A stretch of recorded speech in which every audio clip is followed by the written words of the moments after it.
এই স্টুডেন্টস, আশা করি তোমরা সবাই ভালো আছো। আজকে আমরা আলোচনা করব ফিজিক্সের ডাইমেনশন নিয়ে, এইচএসসি ফিজিক্স ডাইমেনশন অ্যান্ড উপাংশ নিয়ে।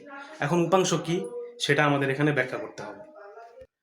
দেখো, অনেকেই উপাংশ বোঝে না। উপাংশ মিন্স কম্পোনেন্টস।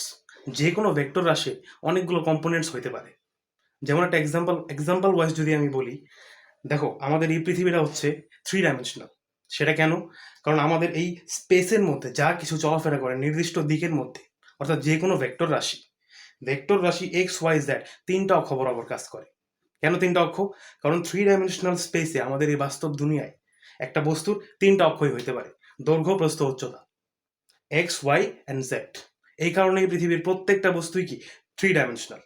আর আমরা ফিজিক্সে যেহেতু বাস্তবিক বিষয় নিয়ে আলোচনা করি, এই জন্য 3 ডাইমেনশনাল অবজেক্ট নিয়ে আমাদের আলোচনা করতে হয়। বাট এখানে একটা কথা আছে, এইচএসসি ফিজিক্সে এইচএসসি ফিজিক্সে সবকিছু 2 ডাইমেনশনাল আলোচনা করা হয়। কেন 2 dimensional? Cause 3 dimensional looks like this. এটা ওয়াই অক্ষ ধরি, এটাকে এক্স ধরি, আর এইখানে হচ্ছে আমাদের জেড অক্ষ। একটা বস্তু 3 ডাইমেনশনাল স্পেসে কাজ করার সময় তার 3টা অক্ষ বরাবরই তার একটা ইফেক্ট থাকে। ফিজিক্সে আমরা জানি সবকিছু কি কজ এন্ড ইফেক্ট। কিছু ঘটতেছে, কোনো কিছু বল প্রয়োগের ফলে কোনো বস্তু যখন মোশনের মধ্যে থাকে, গতির মধ্যে থাকে, তখন ওই গতিটা হইতাছে একটা ইফেক্ট। বাট কজটা কি? বল, যে ফোর্সটা তার উপর ক্রিয়েট করা হয়েছে। ফোর্স ক্রিয়েট করার ফলে আমরা জানি সূত্র F = ma। ফোর্স অ্যাপ্লাই করার ফলে নির্দিষ্ট মাসের যে অ্যাক্সেলারেশন ঘটে, অ্যাক্সেলারেশন হইতাছে ইফেক্ট, ফোর্সটা হইতাছে কজ। ঠিক আছে? সো এই যে কজ আর এই যে ইফেক্ট, ফোর্স ক্রিয়েট করার ফলে একটা ভেক্টর রাশি 3টা উপাংশে বিভক্ত হয়ে যায়। যেহেতু আমাদের স্পেসটা 3 ডাইমেনশনাল, এক্স ওয়াই জেড, তো যদি কোনো ফোর্স কাজ করে অবশ্যই তার ইফেক্টটা এক্স অক্ষ বরাবর থাকবে, ওয়াই অক্ষ বরাবর থাকবে, আর জেড অক্ষ বরাবরই থাকবে। কিন্তু যেহেতু আমরা এইচএসসি ফিজিক্সে যেহেতু আমরা শুধু 2 ডাইমেনশনাল অবজেক্ট নিয়ে আলোচনা করি, তো এখানে আমরা শুধু এক্স এবং ওয়াই অক্ষ নিয়েই বিবেচনা করব। ওকে, জেড অক্ষ perpendicular to the X and Y axes. That's Y X আর ওয়াই প্লেনের মধ্যে জেড অক্ষকে 90 ডিগ্রি অ্যাঙ্গেলে বিবেচনা করা হয়। যদি আমরা সেটাকে সেপারেটলি বের করতে যাই, সেটা আমরা বের করতে পারবো, তবে এইচএসসিতে সেটা আমাদের প্রয়োজনীয় না। এখন অনেকেই বুঝে না, অনেক স্টুডেন্ট বুঝে না যে স্যার উপাংশ কি, একটা বস্তুর উপাংশ কিভাবে বিভক্ত হয়। উপাংশ হইতাছে, ধরো 2 ডাইমেনশনাল অবজেক্ট, 2 ডাইমেনশনাল স্পেস, আমাদের পৃথিবীটা কি 2 ডাইমেনশনাল। তো কোনো বস্তু যখন কাজ করে অবশ্যই কি, দেখো 2 ডাইমেনশনাল না, ইটস 3 ডাইমেনশনাল। বাট ফিজিক্সে যেহেতু আমরা শুধু 2টা অক্ষ ধরি, তাহলে কোনো কিছু যখন কাজ করবে, ধরো এটা হতে পারে কাজ, এটা হতে পারে বেগ, এটা হতে পারে ত্বরণ, হ্যাঁ, এটা হতে পারে ফোর্স, সরি কাজ না, এগুলো সব কি এক একটা ভেক্টর রাশি।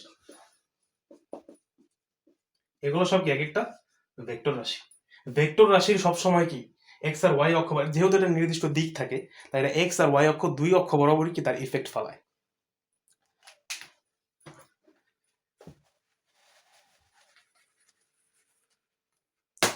এখন খেয়াল করে দেখো, আমরা বিবেচনা করি একটা বল, 5 নিউটনের একটা বল, F = 5 নিউটন।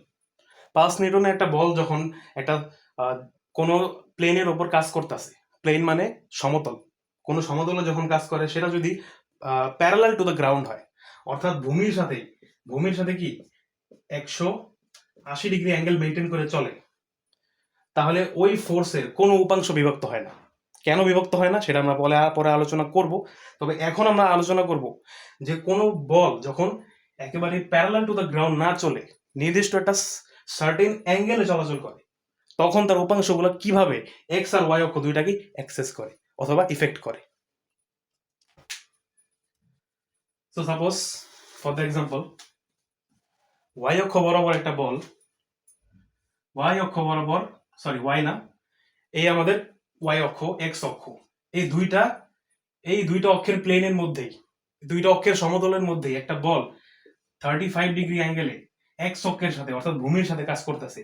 আমি ধরলাম বলটা 5 নিউটন, F = 5 নিউটন। বলটা যেহেতু 5 নিউটন হিসাবে আমি 35 ডিগ্রি অ্যাঙ্গেলে ছুড়ে মারলাম। এখন খেয়াল করে দেখো, এই এফ যে ভেক্টর রাশিটা, এই যে তীর চিহ্নটা, এটা কই আছে? এক্স এর উপর আছে নাকি ওয়াই এর উপর আছে নাকি ওয়াই এর উপর আছে? এটা এক্স আর ওয়াই দুইটার মধ্যে আছে। দেখো খেয়াল করে, এক্স আর ওয়াই তাদের সম্পূর্ণ অংশ হচ্ছে এইটা। যেহেতু বলটা এই দুইটা এই প্লেনটার মধ্যেই আছে, এই এক্স অক্ষ এই যে ওয়াই অক্ষ, তো যেহেতু দুইটা বল এক্স আর ওয়াই অক্ষ দুই বরাবরই আছে, তাহলে সে কি এক্স আর ওয়াই দুইটা অক্ষকে ইফেক্ট করবে। কিভাবে ইফেক্ট করবে সেটা একটু আলোচনা করি, সেটা আমরা বের করব কিভাবে ইফেক্ট করে। এখন বলটা তো কাজ করতেছে এক্স ওয়াই দুইটার মধ্যে, তো এক্স অক্ষ বরাবর এই বলের কতটুকু কাজ করবে একবারে এক্স অক্ষ বরাবর, আর কতটুকু কাজ করবে ওয়াই অক্ষ বরাবর, সেইগুলো হচ্ছে উপাংশ। এক্স অক্ষ বরাবর যে বলটা মূল বলের অংশ কাজ করবে সেটা হইতেছে এক্স অক্ষের উপাংশ এফ বলের জন্য, তো এটা আমরা নাম দিয়ে পারি এফ এক্স। এক্স অক্ষের উপাংশ, সেটাকে আমরা নাম দিলাম এফ এক্স। উপাংশ বিবেচনা করা হয়, উপাংশ বিবেচনা করা হয় ওই বল আর ওই বলের জন্য যেই অক্ষের উপর আমরা উপাংশ নির্ণয় করতেছি ওই অক্ষের সাথে উৎপন্ন কোণের কোসাইন অর্থাৎ কস। তাহলে ওই বল এফ গুণ এই কোণটা গুণ হবে। কেন কোণটা গুণ হবে? কারণ এক্স অক্ষের সাথে 35 ডিগ্রি অ্যাঙ্গেলে 5 নিউটন বল কাজ করতেছে। তাহলে এখন এফ কস যে অক্ষের সাথে কোণ উৎপন্ন করতেছে সেই অক্ষের আর ওই বলের মাঝখানের কোণটা, তো এক্স অক্ষ বরাবর যেহেতু নির্ণয় করতেছি তাহলে কোণটা কি হবে? 35 ডিগ্রি অ্যাঙ্গেল, এফ কস 35 ডিগ্রি। ঠিক আছে, এখন দেখো ওয়াই অক্ষ বরাবর এফ অফ ওয়াই মানে এফ বলের উপাংশ ওয়াই অক্ষ বরাবর কতটুকু ইফেক্ট ফেলে দিয়েছে, কতটুকু? এই এফ এর যেহেতু 5 নিউটন কিছুটা ভাগ হয়ে যাবে ওয়াই অক্ষ বরাবর, 5 নিউটনের কিছুটা ভাগ হয়ে যাবে ওয়াই এক্স অক্ষ বরাবর, এক্স অক্ষ বরাবর এতটুকু ভাগ হবে। তো ওয়াই অক্ষ বরাবর কেমন ভাবে ভাগ হবে? ওয়াই অক্ষ বরাবর ওই বলটা আর ওয়াই অক্ষের সাথে তার সাথে মধ্যবর্তী কোণ উৎপন্ন কোণ। এখন এই কোণটা কত? আমরা ধরি এই কোণের নাম দিলাম অ্যালফা।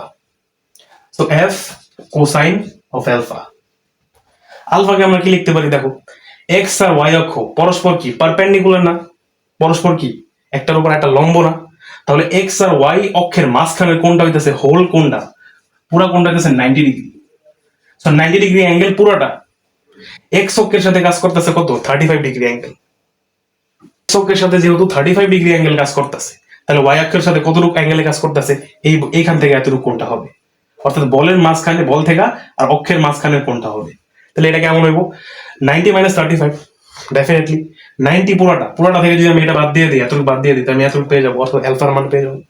তো এটাকে আমি এইভাবে লিখতে পারি না যে এফ কস আলফার বদলে লিখতে পারি 90 মাইনাস 35 লিখি, 35 90 মাইনাস 35 এফ cos 90 মাইনাস 35। দেখো খেয়াল করে দেখো, এফ cos লিখলাম, 90 কে পাই বাই 2 লেখা যায় না? 35 এখানে খেয়াল করো তো, এটা এখানে লিখতেছি F cos pi by 2 minus 35। Pi by 2 মানে কি? যদি আমরা অক্ষ কল্পনা করি, pi by 2 cosine pi by 2 মানে কি 90 ডিগ্রি, তাহলে 90 ডিগ্রি পর্যন্ত গেল প্রথম চতুর্ভাগে, তারপরে মাইনাস 35 অর্থাৎ এখানে চলে আসবে। তাহলে কোনটা কি এখানে? অর্থাৎ প্রথম চতুর্ভাগে। প্রথম চতুর্ভাগে কসটা কি পজিটিভ না নেগেটিভ? ডেফিনেটলি সবকিছু পজিটিভ। প্রথম চতুর্ভাগে সাইন কস টেন কট সবকিছুই কি পজিটিভ। এই জন্য আমাদের কোনটা হবে এরকম এফ কস। পাই বাই 2 এর জন্য কস হয়ে যাবে সাইন, আর এই মাইনাস 35 এর জন্য যেহেতু প্রথম চতুর্ভাগে চলে আসছে, তখন কি আমাদের পুরোটাই প্রথম চতুর্ভাগে অর্থাৎ পজিটিভ হয়ে যাবে, অর্থাৎ 35 কি পজিটিভ 35 হয়ে যাবে। এখন যদি আমি এই 35 কে থিটা ধরতাম, তাহলে আমি এখানে থিটা বসা দিতে পারতাম না? যেহেতু আমি এখানে কোণ ধরছি 35, তো এটা আমি থিটা বসাই দিই, এটাও থিটা। সো এটা কি হবে? Theta. So F of Y কি? F cos F sine theta. এটা কোনো ফিক্সড কিছু না যে ভূমির সাথে কাজ করলেই কস হবে আর লম্ব বরাবর কাজ করলেই কি সাইন হবে, এমন কোনো ফিক্সড কিছু নাই, এটা মুখস্থ করার প্রয়োজন নেই। আমরা সবকিছু বিবেচনা করবো কি লজিকের মাধ্যমে। এই লজিক ওয়াইজ আমাদের কোন বিবেচনা করব, কোন ওয়াইজ আমাদের কোনটা কি চেঞ্জ হবে, কোন ওয়াইজ আমাদের রাশিটা চেঞ্জ হবে, কস সাইন এভাবে চেঞ্জ হবে। এখন কথা হচ্ছে স্যার কেন কস, কেন টেন না, কেন কসেক না, কেন সেক না, কত কিছুই তো আছে। তো কেন শুধু কস আমরা ইউজ করলাম? কজ ইউজ করার কারণ হইতাছে, যদি এটাকে আমি আরো ভালোভাবে এক্সপ্রেস করি, কজ ইউজ করতেছি এই বলের জন্য তার একটা নির্দিষ্ট অক্ষ, ধরি এক্স অক্ষ আর ওয়াই অক্ষ, তাহলে এক্স অক্ষের সাথে উৎপন্ন তার কি উপাংশ। এখন এই উপাংশটা কি হবে? দেখো উপাংশ যাই হোক, আমাদের দুইটা এই বল এফ আর এক্স এর মাঝখানে থিটা হচ্ছে একটা কোণ। এখন এই দুইটা রেখার সাথে সম্পর্ক স্থাপন করতে পারে কোন রাশি বা কোন ত্রিকোণমিতিক অনুপাত? এটা অবশ্যই কস, কারণ সাইন কি, সাইন হচ্ছে বিপরীত বাহু, অর্থাৎ এটা বিপরীত বাহু বাই অতিভুজ অর্থাৎ এফ। কিন্তু আমাদের দরকার তো সন্নিহিত বাহু, কারণ আমরা এক্স অক্ষ বরাবর কি উপাংশ নির্ণয় করতেছি। তাহলে এই অক্ষটা কি আমাদের এখন সন্নিহিত বাহু। তা আমরা যদি ওকে নির্ণয় করতে চাই, আমাদের এক্স আর এফ এর মাঝখানে সম্পর্ক স্থাপন করে এমন একটা ত্রিকোণমিতিক অনুপাত নিতে হবে। তাহলে এই ত্রিকোণমিতিক অনুপাতটা অবশ্যই কস। কস মানে কি, সন্নিহিত বাহু বা অতিভুজ। অতিভুজ আমাদের কি এফ। এই জন্য আমরা সবসময় কস ব্যবহার করি, কখনোই আমরা কি সাইন টেন কট এগুলা ব্যবহার করি না। ওকে, ওয়াই অক্ষ বরাবর যদি বিবেচনা করো তাই হবে। It's not that kind of changes যে আমি এক্স অক্ষ প্রথমে নিয়েছি এই জন্য চেঞ্জ হয়েছে, ওয়াই অক্ষ নিলে তো অন্য কিছু হইতে পারে না, এখন কিছু না। সো এগুলো হচ্ছে আমাদের উপাংশ। তাহলে বুঝতে পারছো এক্স অক্ষ বরাবর উপাংশ কি এফ কস থিটা, আর ওয়াই অক্ষ বরাবর উপাংশ কি এফ সাইন থিটা। থিটা ওই চেঞ্জ কোনটা কি একই থাকবে। এখন আমরা প্রথমে বলছিলাম যে এক্স অক্ষ বরাবর কোন বল যখন সার্টেন অ্যাঙ্গেলে কাজ করে তখন এক্স আর ওয়াই অক্ষ বরাবর তার উপাংশ থাকে। এখন কেউ যদি জিজ্ঞেস করে স্যার কোন বল যদি প্যারালাল টু দ্য গ্রাউন্ড একবারে ভূমির সাথে সমান্তরালে চলাচল করে তাহলে কি কোনো উপাংশ বিভক্ত হয় না? হয়, বাট অ্যাকচুয়ালি ওটা হয় না। তো কেন হয় না এটা আমরা দেখি। এখন আমরা কি বলবো, দেখো দুইটা অক্ষ এক্স আর ওয়াই, এক্স ওয়াই, কোন একটা বল এক্স অক্ষ বরাবরই কাজ করতেছে, ধরি এফ বল এক্স অক্ষ বরাবরই কাজ করতেছে, তাহলে ওর অবশ্যই কি এক্স আর ওয়াই অক্ষ বরাবর দুইটা উপাংশে বিভক্ত হয়ে যাব,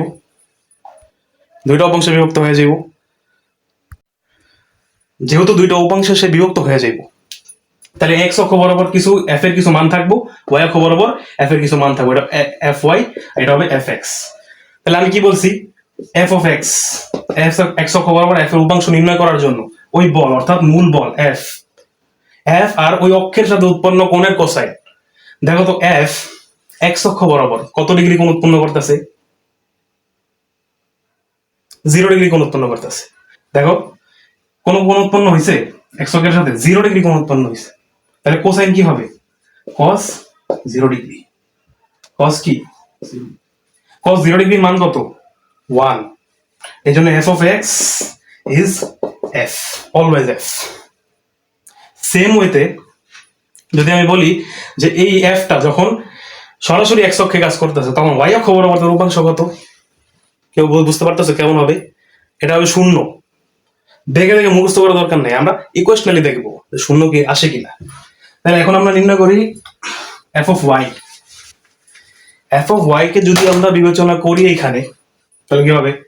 F of Y is equal to মূল বল F cosine of the angle between the F and Y axis. তাহলে এফ বল এক্স অক্ষ বরাবর কাজ করতেছে, ওয়াই অক্ষ কি তার পুরোপুরি 90 ডিগ্রি অ্যাঙ্গেলে আছে। দেখো এই যে বলটা এইদিকে কাজ করতেছে, ওয়াই অক্ষের সাথে এই বলের কোনটা কত? 90 ডিগ্রি না? তাহলে কজ এর মান কত হইব? Cause 90 degree. কজ 90 ডিগ্রির মান 0। 0 is equal to F is equal two কি 0। তাহলে ওয়াই অক্ষ বরাবর মূল বলের অর্থাৎ এফ বলের উপাংশ কত? 0। সেম ওয়েতে এটা যখন একেবারে ওয়াই অক্ষ বরাবর কাজ করবে তখন এর ওয়াই অক্ষ বরাবর উপাংশ হবে সর্বোচ্চ, অর্থাৎ F of Y is equal to F হবে। আর এটা এক্স অক্ষের সাথে তার উপাংশ কেমন হবে? F of x is equal two 0 হবে তখন, যখন কি একেবারে লম্ব বরাবর কাজ করবে। তো আশা করি তোমরা বুঝতে পারছো। এখন কথা হচ্ছে স্যার উপাংশে কেন বিভক্ত হয়? কজ বল বা ত্বরণ বেগ এই রাশিগুলা ভেক্টর রাশি, এগুলো নির্দিষ্ট দিক থাকে, এবং এই রাশিগুলো না সেন্টার্ড না, কনসেন্ট্রেটেড না। যেমন আমি ধরি যে একটা দেয়ালের উপর কেউ ঘুষি দেওয়ার ফলে ধরো এই 3 সেন্টিমিটার স্কোয়ার এরিয়ার মধ্যে সে কি বলটা প্রয়োগ করছে। বল প্রয়োগ করার ফলে কি শুধু এই 3 সেন্টিমিটার এরিয়াটা ইফেক্ট হবে? না, 3 সেন্টিমিটার প্লাস সারাউন্ডিং কিছু এরিয়ার মধ্যেও কি বলটা ছড়িয়েও পড়বে। তো আমরা যদি এটাকে এইভাবে দেখি, এই ভিশনে দেখি, যদি আমরা এটাকে এই ভিশনে দেখি, তাহলে ধরো বলটা এই যে এইভাবে কাজ করতেছে, এই যে বলটা এইভাবে কাজ করতেছে, বলটা যদি এইভাবে কাজ করে তো উপাংশগুলো এইভাবে বিভক্ত হয়, এইভাবে বিভক্ত হয়। বলটা একবার এইভাবে কাজ করতেছে, তো উপাংশগুলোকে এইভাবে বিভক্ত হইতাছে। এটা তো 2 ডাইমেনশনাল প্লেনে আমরা দেখলাম। তাহলে এই অক্ষ বরাবর আমি এক্স ধরি, এই অক্ষ বরাবর কি ওয়াই ধরি। তো সার্টেন একটা পয়েন্টে তার এই যে এক্স অক্ষ আছে, এই যে ওয়াই অক্ষ আছে। এই অক্ষ বরাবর এই যে এক্স আছে, এই যে আবার কি ওয়াই আছে। এই অক্ষ বরাবর কি এই যে এক্স আছে, ওয়াই আছে। আবার এই অ্যাঙ্গেলে ধরলে এটা ওয়াই, এটা এক্স, এটা এক্স, এটা ওয়াই। এইভাবে উপাংশগুলো বিভক্ত হয়ে চারপাশে কি বলটাকে কি বলে, বলটাকে ছড়িয়ে দেয় আর কি। তো আমাদের 3 ডাইমেনশনাল স্পেসটা এইভাবেই কাজ করে।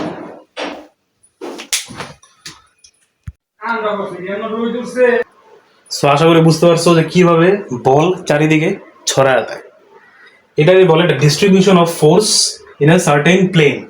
ফিজিক্সের প্লেন মানে সমতল। ফিজিক্সে যেহেতু আমরা 2 ডাইমেনশনাল অবজেক্ট নিয়ে আলোচনা করি, সবসময় কি বল এক্স আর ওয়াই অক্ষ বরাবর আমরা ক্যালকুলেট করি। এর মানে এই না যে এক্স অক্ষ বরাবর আর ওয়াই অক্ষ বরাবরই কাজ করতেছে।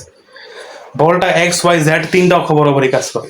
কিন্তু ফিজিক্সে, এইচএসসি ফিজিক্সে যেহেতু আমাদের 3টা অক্ষ বা 3 ডাইমেনশনাল মোশন নাই, শুধু 2 ডাইমেনশনাল আছে, এক্স আর ওয়াই অক্ষকে আমরা বিবেচনা করি। এর জন্য শুধু এক্স অক্ষ বরাবর আর ওয়াই অক্ষ বরাবরই কি আমরা উপাংশগুলা নির্ণয় করি। তাহলে আশা করি বুঝতে পারছো যে উপাংশ কি। উপাংশ কিছুই না, just distribution of the force in the axes of the plane where it's working on. তাহলে কোন কোন রাশির উপাংশ থাকে, যে সকল রাশির দিক থাকে, ভেক্টর রাশি, যে কোনো ভেক্টর রাশির কি উপাংশ থাকে। ভেক্টর রাশি বল হইতে পারে, ভেক্টর রাশি অ্যাক্সেলারেশন ত্বরণ হইতে পারে, ভেক্টর রাশি কি ভেলোসিটি বেগ হইতে পারে।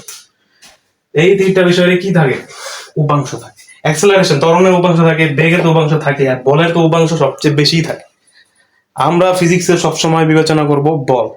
আমাদের বেগ নিয়েও আছে, ত্বরণ নিয়ে এত কিছু নাই। সো বি রিল্যাক্সড অ্যাবাউট ত্বরণ। বাট আসলেও কি আমরা বেসিক পড়ে নিছি, যেভাবে আসুক সেভাবে আমরা পারবো। ঠিক আছে, so it was the class. আশা করি ক্লাসটা তোমরা বুঝতে পারছো। ক্লাসটা যদি খুব ছোট হয়ে যায়, but it's a first class, এই জন্য আমরা খুব কম পড়াইলাম। তবে সামনে বড় বড় লম্বা লম্বা লেকচারগুলো আপলোড দেওয়ার চেষ্টা করবো। ওয়ার আমরা শুধুমাত্র থিওরিটিক না, আমরা নিউমেরিক্যালসও করবো। ইভেন আমরা বুয়েটের কিছু প্রশ্নও কি সমাধান করব এই উপাংশ নিয়ে, শুধুমাত্র আমাদের ফার্স্ট টপিক হইতেছে এখন উপাংশ। নেক্সট ক্লাসে আমরা আলোচনা করব, নেক্সট ক্লাসে আমরা সার্কুলার মোশন নিয়ে আলোচনা করব। সার্কুলার মোশন বা কৌণিক বেগ বা কৌণিক গতি নিয়ে আলোচনা করব, যেখানে সার্কুলার মানে ঘূর্ণনশীল বলের উপাংশগুলো কিভাবে বিভক্ত হয়, টান বল কাকে বলে, সেন্ট্রিফিউগাল ফোর্স কি, সেন্ট্রিপেটাল ফোর্স কি, মানে কেন্দ্রমুখী বল কি, কেন্দ্র বিমুখী বল কি, রেডিয়াস বা রশি অথবা স্ট্রিং এর ওপর কাজ করা টেনশন ফোর্স বা টান বল কিভাবে নির্ণয় করতে হয়, সেটাও আমরা এখানে বিবেচনা করব, আমরা আলোচনা করব। তো এই ক্লাসটা যারা দেখছো তারা সবার কাছে ছড়ায় দাও, সবার কাছে পৌঁছায় দাও। এখানে আমরা অনেকগুলো টপিক, এইচএসসি ফিজিক্সের অনেকগুলো টপিক, অনেক ডিপ টপিকগুলো এখানে আলোচনা করব। সব কিছুরই কি ডিটেল এক্সপ্লেনেশন এখানে থাকবে। So thank you for joining us in the class. See you in the next lecture.